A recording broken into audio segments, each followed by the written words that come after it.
Good afternoon, and welcome to another edition of Chatting with the Rev. I'm glad that you're with us this afternoon, and I hope that you receive something that will be not just informative, but enlightening as well. Today we're going to continue with our Black History Month program. You know, every Monday we have Black History Month in this month of February, and we talk about people who are African Americans who've made contributions in not only this country, but around the world. And they also had challenged abilities.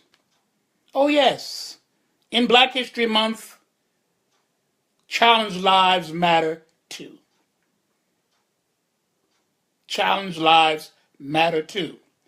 In the past few weeks, we started with Harriet Tubman, who was known as the Black Moses, who led over 1,000 people who were slaves into freedom up north. We talked about her being a champion of the cause of the women's movement, a champion in the cause of abolition, a former slave herself who gained freedom for herself, but rather than glory in that alone, she went back and first got her family and brought them to freedom, and then went back again and led 300 former slaves by the time she got to them and led them up north. And then during the Civil War, she was both a scout and a spy for the Union Army. And with that opportunity, she led some more folks, 700 more slaves into freedom, giving us the total of 1,000 slaves. One woman, former slave herself, uneducated, certainly because during that time, slavery was not allowed, education was not allowed to slaves, although it might. But no matter what, she had a passion for freedom, for equality, not just for herself, but for others as well. Now, Harriet Tubman, she had a condition known as narcolepsy. And narcolepsy is a brain disorder brought on mainly by a trauma to the head that does not allow us to distinguish between the waking hours and the sleeping hours. In other words, it interferes with our sleeping process. Many of those who suffer with narcolepsy will go to sleep at the drop of a hat, provocated by nothing more than just the idea that their brain is not in sync with the wake-sleep cycle. And we discussed last time, the first time that we had our program concerning this matter, we discussed how that happened. That while she was a slave, one of the slave owners threw a metal plate at another slave, and she jumped in the way of it, and she was hit in the head, bringing her to a point of unconsciousness, dizziness, and pain. The result ultimately was she suffered narcolepsy. But that did not hinder her. That did not stop her from doing that thing that she was called to do, and that was to be a liberator of people. And we talk about Moses. We've discussed this in the past, how Moses, who had a stuttering tongue, could barely speak, led 9 million Israelites out of Egyptian slavery. So it doesn't matter what challenged ability you may have or abilities you may have in your life. You were born for a purpose. You were born for a reason, and that purpose and reason can be fulfilled. I tell everybody, I wasn't born to be a Carl Lewis and runner. I wasn't born to be a Jesse Owens and a track star. I wasn't born to be a football running back or basketball center. I wasn't born for that. I was born to be a preacher. I was born to be a speaker. I was born to be an advocate. I was born to be a motivator. And God has given me the voice to do just that. No, I can't run.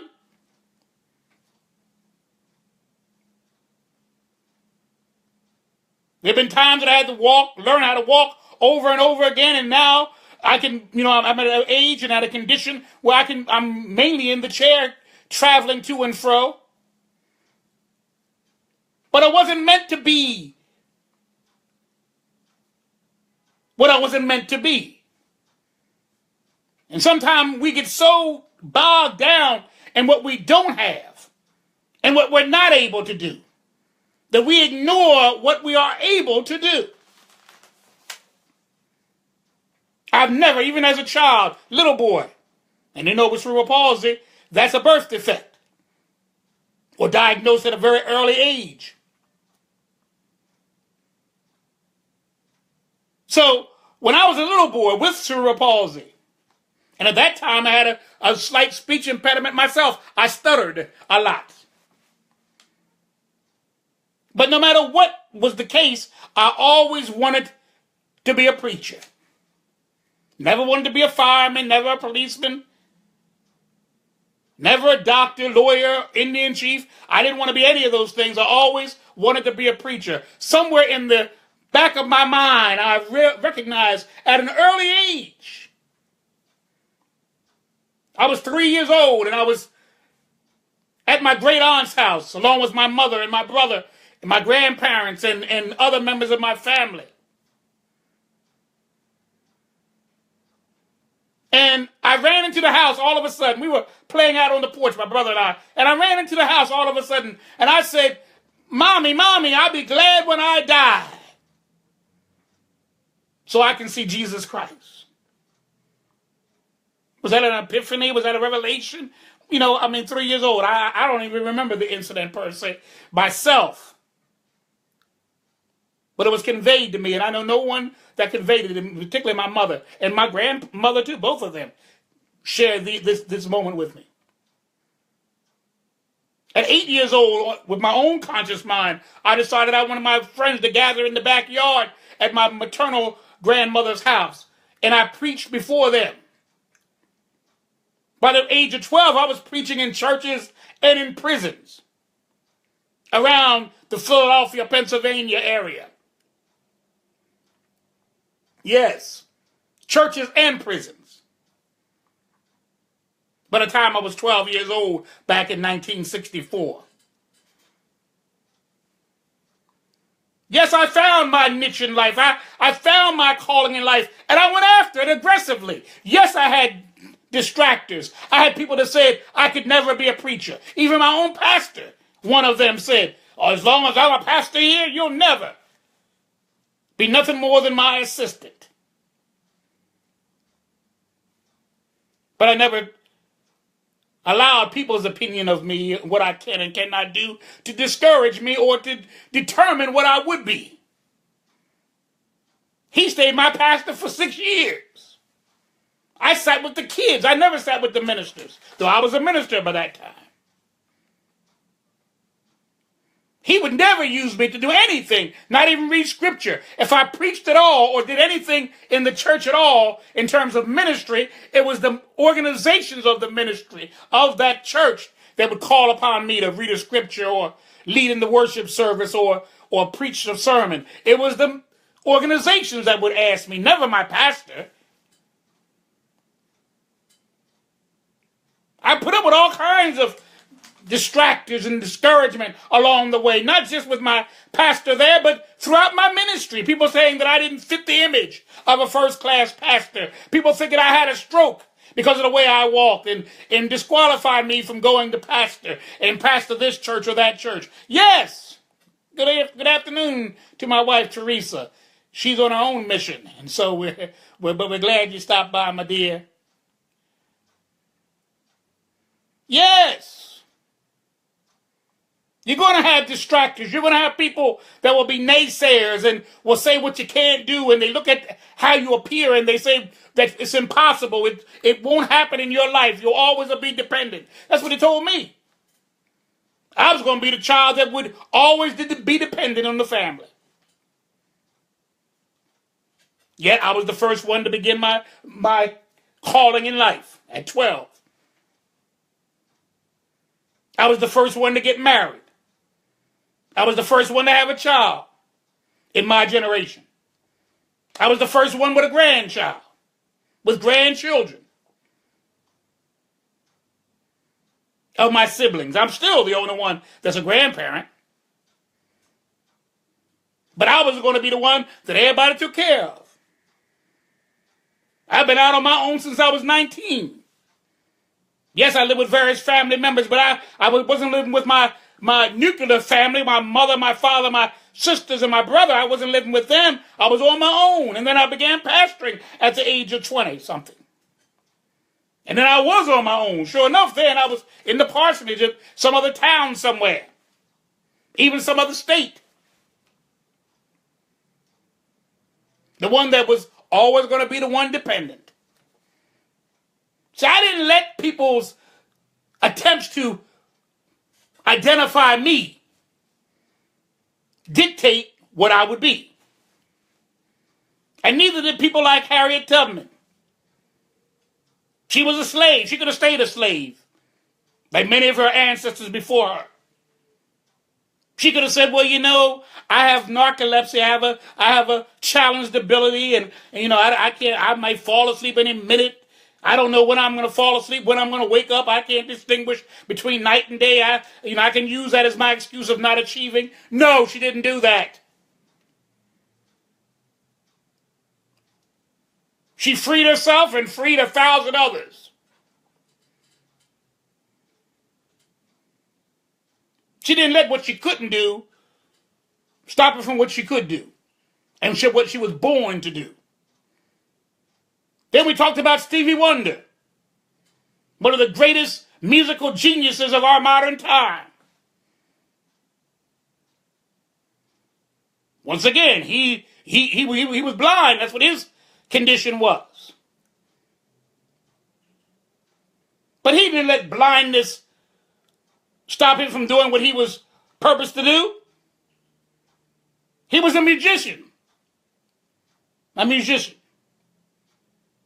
He could play a harmonica, a drum, a guitar, and many other instruments that he could play on one level or another. Teresa said, hi, Teresa.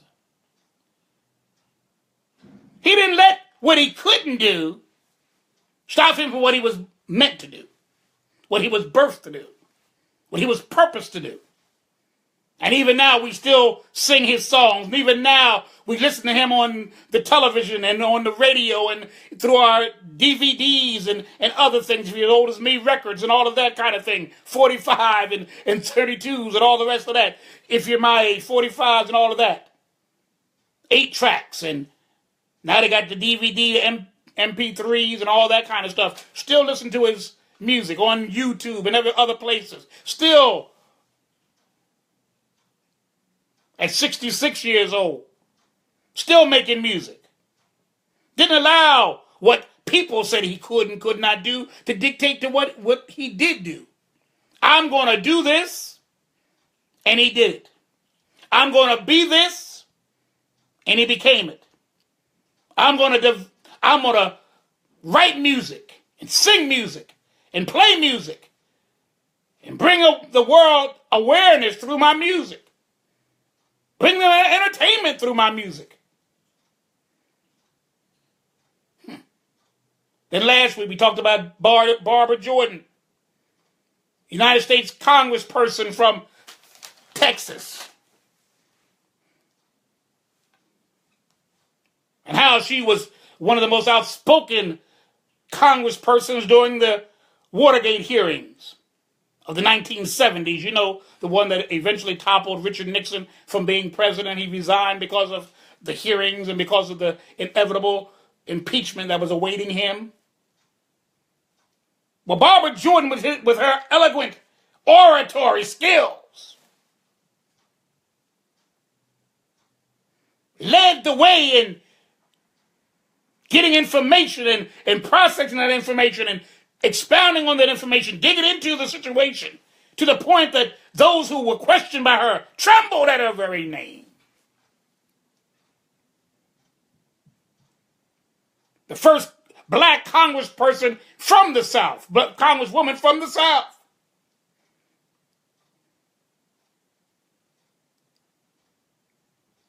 And she had multiple sclerosis.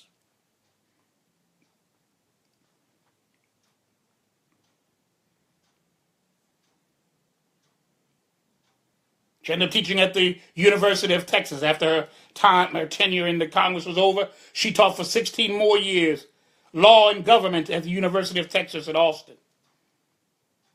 Barbara Jordan, one of the heroes of the 1970s, during a very difficult time in our history. Never before had a president ever been indicted.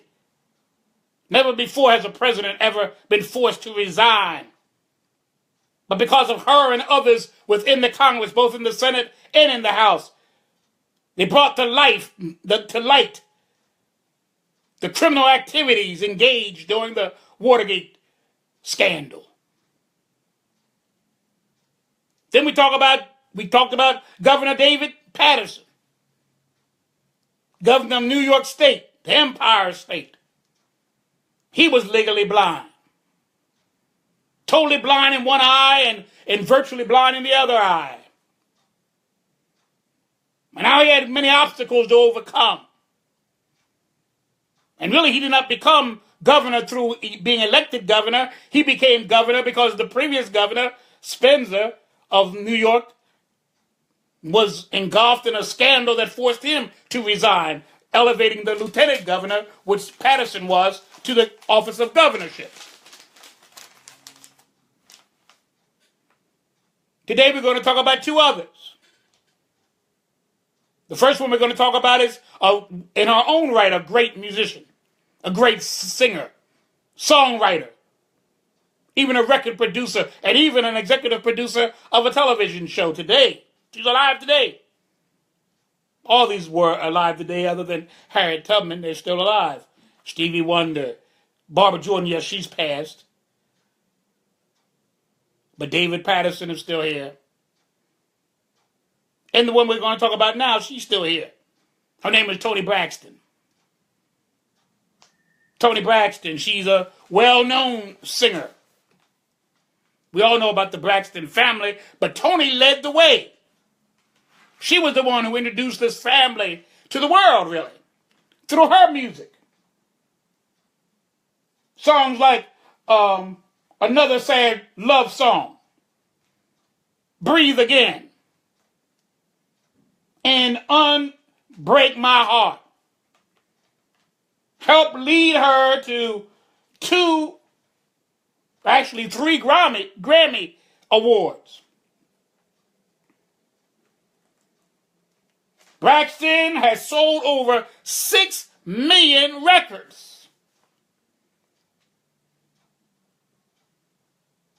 She has appeared in television shows,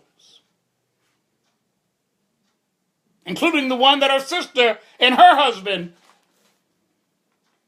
star in. And she also stars in and actually is the executive producer of Braxton Family Values on the We station. She's appeared on Dancing with the Stars. And she's well known for her gifts and talents, even today. Still performing on stage, live performances across the nation and even across the world. But Toni, she has lupus. Now, lupus is a lifelong autoimmune system disease. There are about 1,500,000 Americans who have lupus. My wife, Teresa, is one of them. She has lupus. Some of the symptoms are rashes, inflammation in the heart,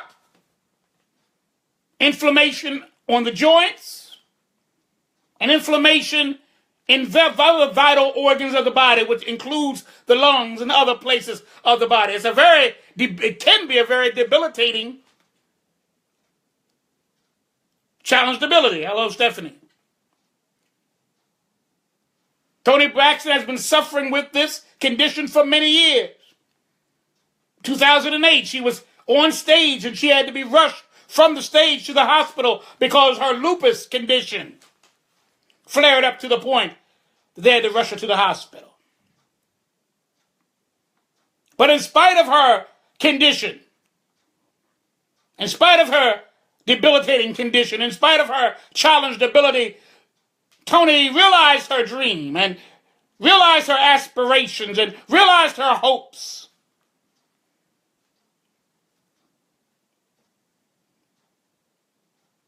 Well, how you doing there? That's one of my cousins. Good seeing you here. Realize that. She fulfilled her dream. She fulfilled her aspiration and her vision. She fulfilled it and still is fulfilling it even today in the year 2017. People, don't let whatever limitations you may have or limitations that you may think you have limit you. Skies are the limit. I remember, looking at Stephanie, I remember when I first met her and her husband, Scotty. And Scotty eventually would have a heart attack.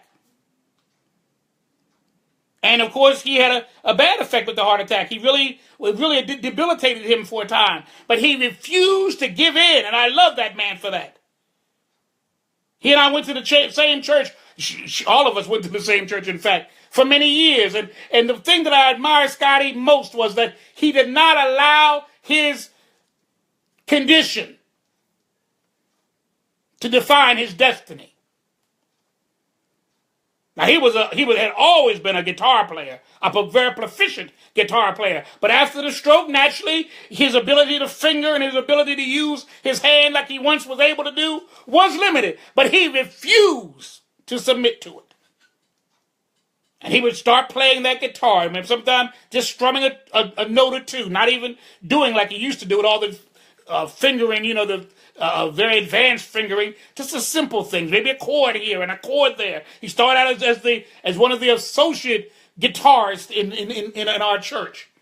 We'll just back up somebody, just a little tune here and there, something, stroke the guitar strings every now and then and get a little tune going. But as time went on, because of his perseverance and not allowing his condition to define him, he rose above his situation. And then he became the head of the music department at the church we all went to. And now he can finger, he can strum that guitar like the best of them. Sings up a storm, and I mean you wouldn't even be able to tell that anything was wrong with him to the extent that it was. He had a stroke, he had a heart attack. His condition was very severe. But it did not stop him from realizing his dream and fulfilling his purpose in life. He'd always been a musician, and he was not going to allow this momentary setback. And that's all it is a momentary setback if you allow it to be.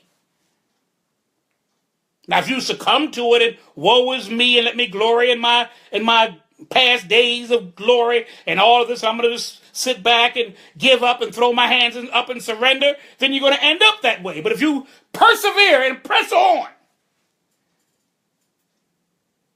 and that's what I'm talking about today in this Black History Moment, or every Monday. We're talking about people that do not let their setback be an upset for them.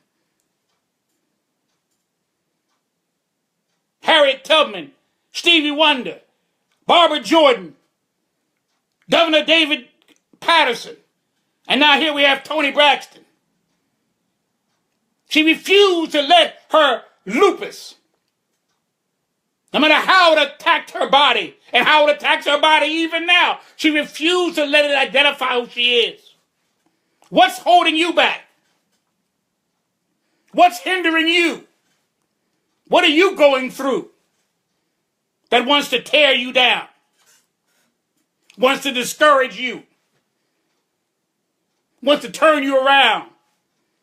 Wants you to live in the bygone days, when it always was so good in those days. Oh, I've been there. Oh, yes, I have. I reflected the time I was a pastor in the AME church for all those years, and the churches I pastored and all that. Yes, it comes to my mind, but I said no. I'm not gonna wallow in that. I'm not gonna wallow in my yesterday years.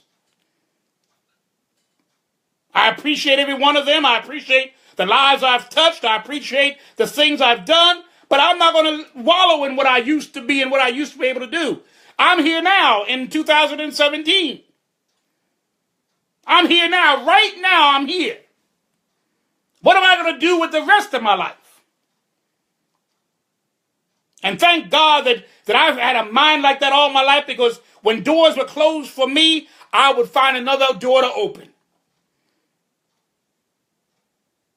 Now I'm about disability ministry. I'm an advocate, a strong advocate about those who have challenged abilities. I'm a big advocate about that. I go to the state. I go to the city council persons and city hall and the state capitol, and I'm on this live feed, and I'm on YouTube, and I talk wherever I go. I'm getting ready to become an affiliate. Well, I actually am affiliated with a ministry that's based in Harrisburg by way of Atlanta, Georgia, that I will be the head of the disability aspect of it.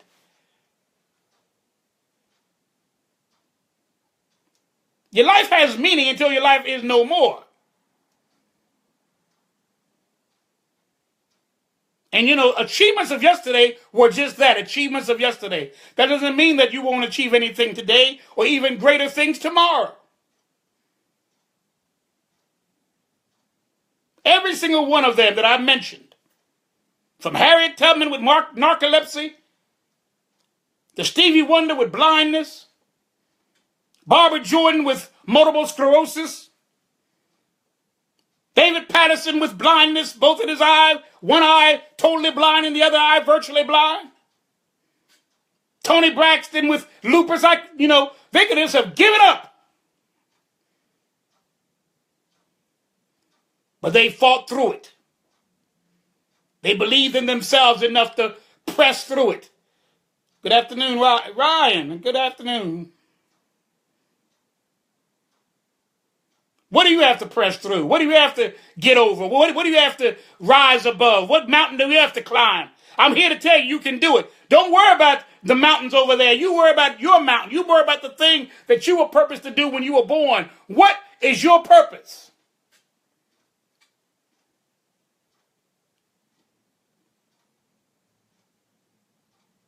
And don't let people define what that purpose is for you.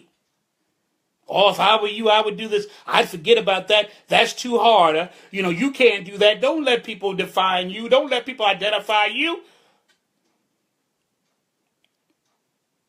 And don't you deceive yourself. Stop looking over at the Joneses' grass and look at your own lawn. What gift and talent do you have?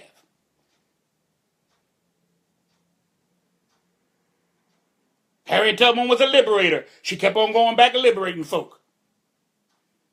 Stevie Wonder was a musician. He kept on making music.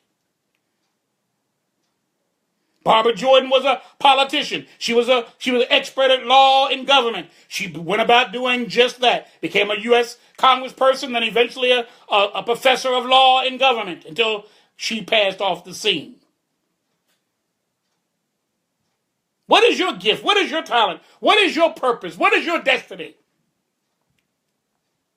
Don't look to your brother and your sister and your uncle and your aunt and try to emulate what they are, or your neighbor, or that person that you hold up as a hero of yours. Maybe that's not your destiny. Maybe that's not your purpose. Find out why you're here. Each and every one of us has a purpose in this life. Everyone has a purpose. I don't care how minute you may think it is or how minute the world may consider it to be. You have a purpose. What you have to do is find out that purpose. The final person we're going to talk about in Black History Month, challenge abilities have mattered to, is Muhammad Ali.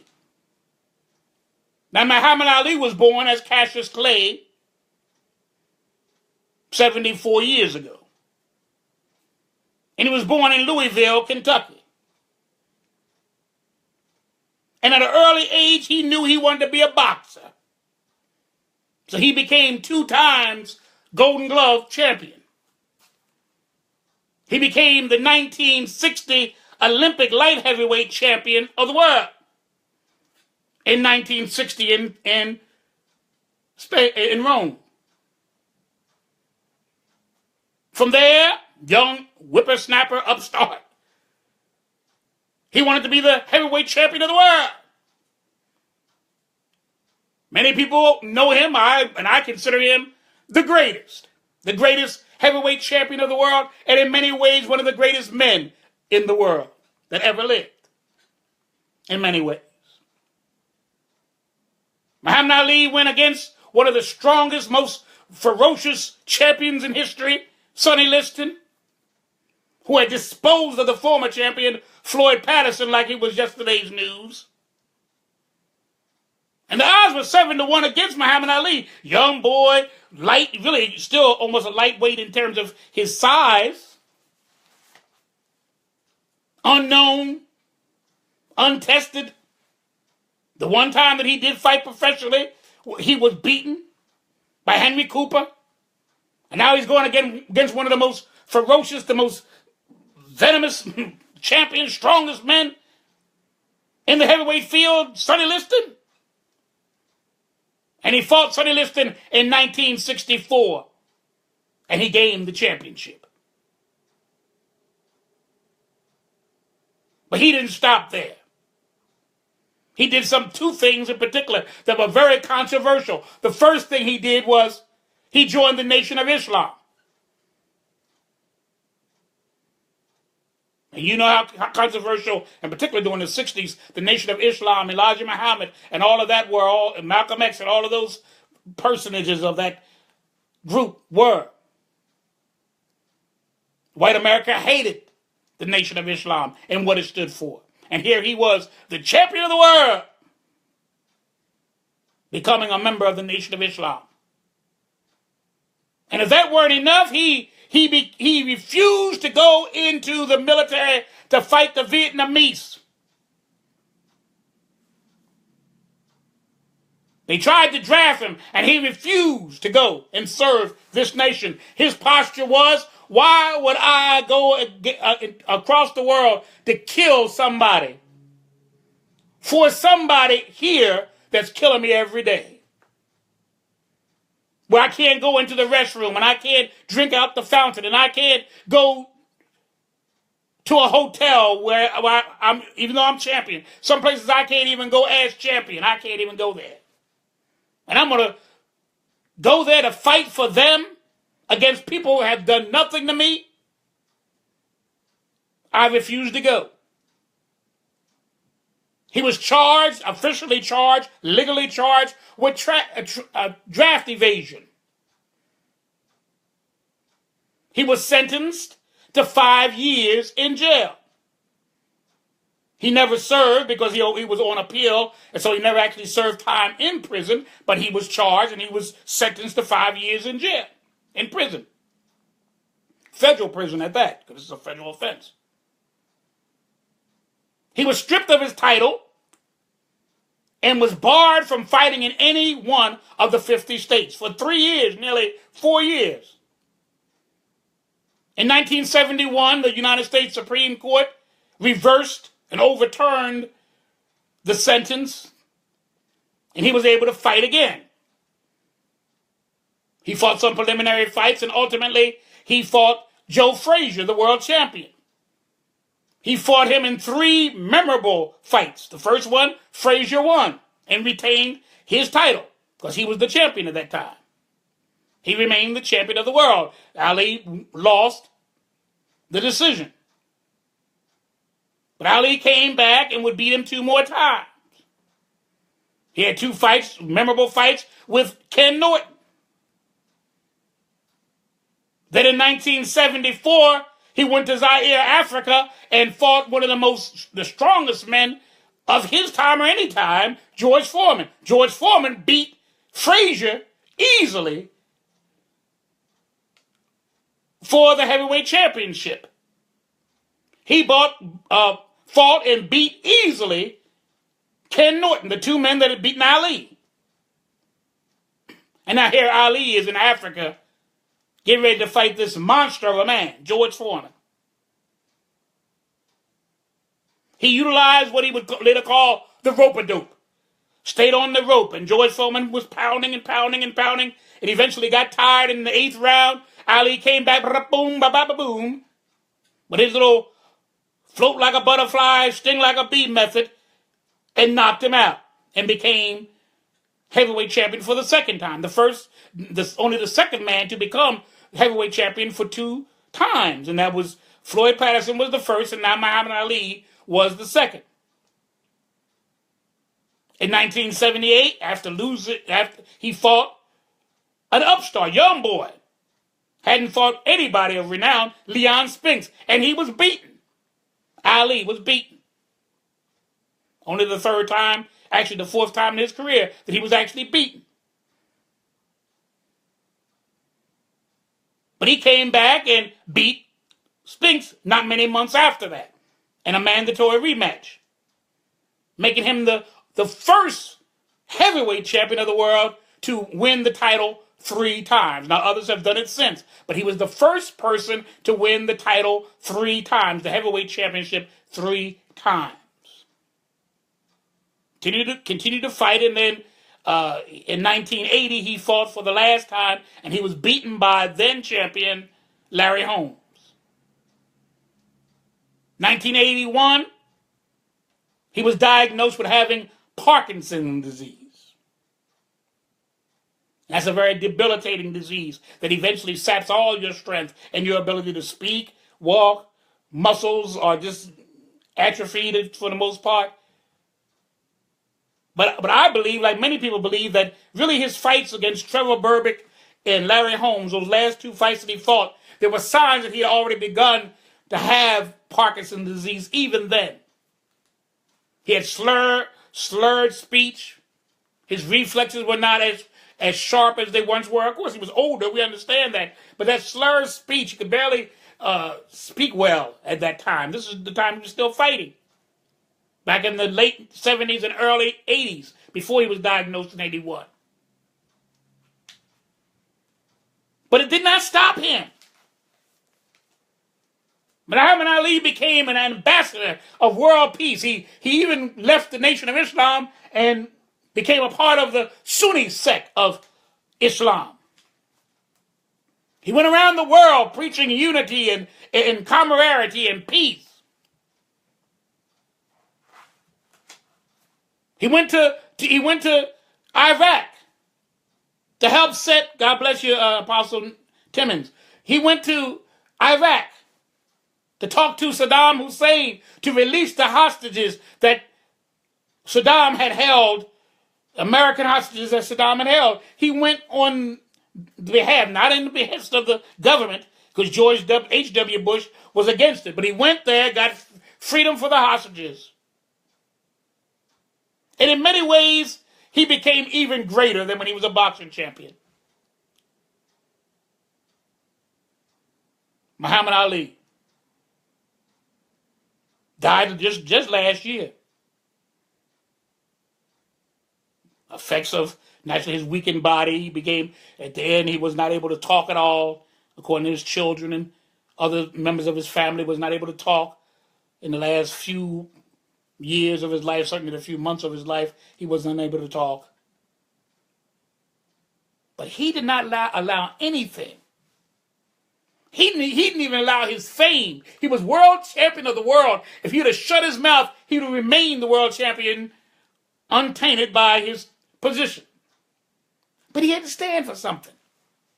He could not see an unjust war continue without him addressing it. And he could not fight a people that he did not feel was any more guilty, and if not guilty at all, compared to the atrocities that Americans had met upon African Americans.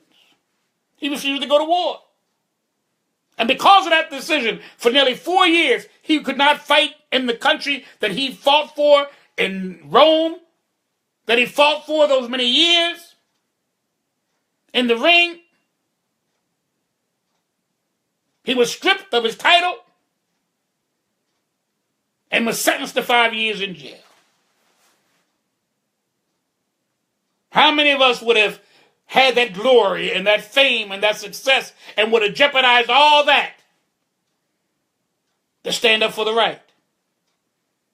That's what kind of man he was. That's why he was, in my mind, the greatest. And really, he was my hero. Not because of what he did in the ring only. And yes, I was impressed by that, let me tell you. For a heavyweight to move like he did, both his hands and his feet work, a heavyweight champion of the world moving like he did, I mean, it was phenomenal. You hear about the lightweight champions, the middleweight champions, and others fight like that, welterweight champions. But the way he fought, he was fighting like he was a welterweight instead of a heavyweight. So yes, he was impressive that way, and I loved him. I loved his braggadocious nature. He would predict which round a person would be knocked out in. Sometimes he was somewhat insulting. Call people out of their names just to instigate, so that the gate would be more and the people would flock to see him. See, with Ali, you either loved him or hated him.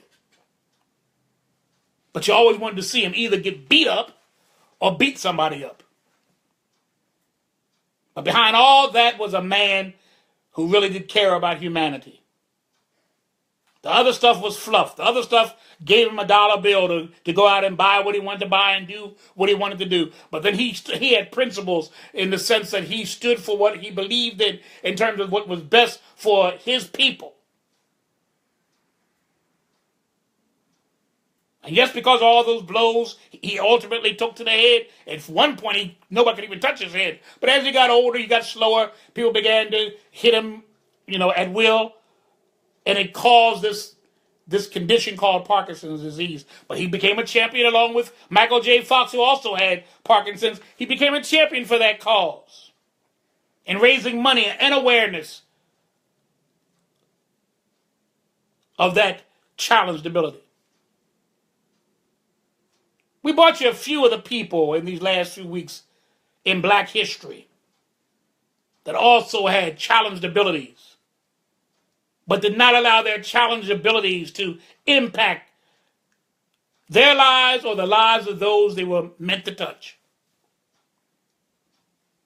Whatever you were meant to do, meant to be, meant to accomplish, do it, be it, and accomplish it. Don't let anything, economics, challenges to your health, challenges to whatever the case may be, to limit you. If you're a single mother, you can still be all that you want to be. Yes, you can. I can name single mothers who, though having a child or children, still went back to college, still ended up accomplishing great things, not just for themselves and their family, but for many families and many people. Hi, Pat. I know people that have been abused, women that have been abused, ended up becoming all that they were meant to be, did not allow their abuse and their self-esteem to be tainted to the point where they did not press through it. Oh, yes, they had self-esteem issues. Oh, yes, they felt because people were battering them and hurting them and saying all kinds of evil things about them, and you never amount to nothing and you'll never accomplish anything. Yeah, you got to press through that. Oh, yes, I know that. Sometimes you get depressed. I know that. Sometimes you want to throw up your hands. I can understand that. I've been there. He's been old him. You try to do your best, and your best ain't good enough. And sometimes you just wonder whether you should try anymore, but I'm telling you to try again. Don't give up. Harriet Tubman didn't give up. She didn't remain a slave forever. She didn't allow her family to remain a slave forever. And she allowed the freedom to be in the lives of 1,000 more people beside the people that she knew. David Patterson was the governor of one of the largest states in the nation, New York State. Barbara Jordan was a congressman from the largest state in the Union other than Alaska, Texas. Stevie Wonder is one of the greatest musicians that ever has lived. He along with Ray Charles, and we'll talk about him maybe another time. And the list goes on and on. Tony Braxton, Muhammad Ali. These people not only impacted this nation, they impacted the world. You know, you may have been born to impact the world. Don't sell yourself short, or don't sell yourself cheap. Don't think you're the only thing you're supposed to do is earn a living, get up every morning, do your job, and go to bed and do it all again tomorrow. You may have to do that in order to gain money. I understand that. We need to have finances. We need bread on our table and drink in our refrigerator and all that kind of thing. But don't limit yourself to only that. Dream big dreams. Aspire to great things. And great things don't automatically mean how many. It means how much you put into it. If I can help this one person, 10 people, 100 people, it don't have to be 35,000, 100,000, 300 million. Because I may help the one who ends up being the head of the 300 million. So I love this about John the Baptist. He said, I'm not the Messiah. Oh no. I'm not even worth loosening the strings from his shoe. I'm just to hear as the voice crying in the wilderness. I'm preceding the one. Because even the word of God says, some people are here to water, some people are here to plant, water, but he said, I'm going to be the one who gives the increase. Thank you, Pat. She said, you ain't nothing but the truth. And that's what we're here to do, give you the truth. Tell like it is. Because I believe, with all my being, I believe there's no mistakes in this world. Nobody's a mistake. Nobody's a oops. Nobody's a unwanted. Everybody was meant to be. And everybody was meant to be for a reason. Next time we meet, we're going to talk about some of the current events as we normally do. And some other issues on Friday. And then Monday we'll conclude with our final Black History Month program. I believe we'll deal with Teddy Pendergrass. And I'm thinking hard about the next person beside Teddy Pendergrass. So next week will be Teddy Pendergrass and someone else.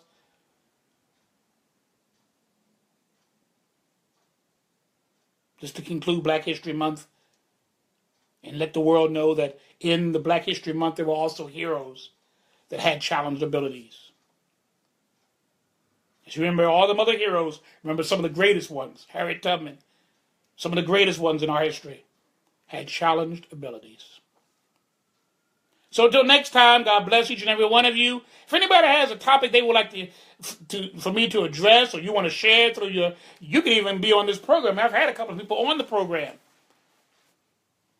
If you want to discuss something in particular, you have a position you want to take on something I've said or something you would like to share with the folk, just run it by me, so we can hook up and have a feedback. I know two people that I use. One person actually came to my house, and she was on the program along with me. Another person called in, and we used a phone conference kind of thing with Facebook, and they shared their experiences, share their position on certain issues.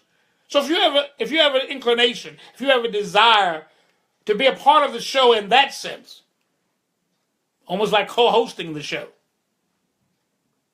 let me know, because I'm finite. I only have X amount of thoughts on my mind. Maybe you have a situation that you've experienced. Maybe you have something that you want to share. In particular, those who either are physically challenged, or those who have someone in your family who's physically, mentally, or developmentally challenged, who you would like to share their life story if they would allow you to, or your experience with them if you're a caregiver, if you're a mother or a father, sister or brother, of someone who has had a challenge in your life and you would like to share their experience, your experience with them, or whatever? Some of the things we've talked about. Have you ever been discriminated on public transportation or in a public forum like we talked about? Are you going to be affected by Medicaid and Medicare being cut out, or some of the other social programs, Social Security and other programs that are going to be slashed or cut out or changed in a significant manner? Are you going to be impacted by that? Share this information with me in our comments section, or go to my page, go to my inbox, message me, and we will deal with it ourselves if you would like me to discuss it, or we can deal with it together, sharing the co-host position. Whatever way you want to do it, God bless you. Thank you for tuning in. Keep your eyes on the prize. You are meant to be somebody. And don't you be satisfied until you become that somebody you were meant to be. Until Friday, so long, and have a wonderful day.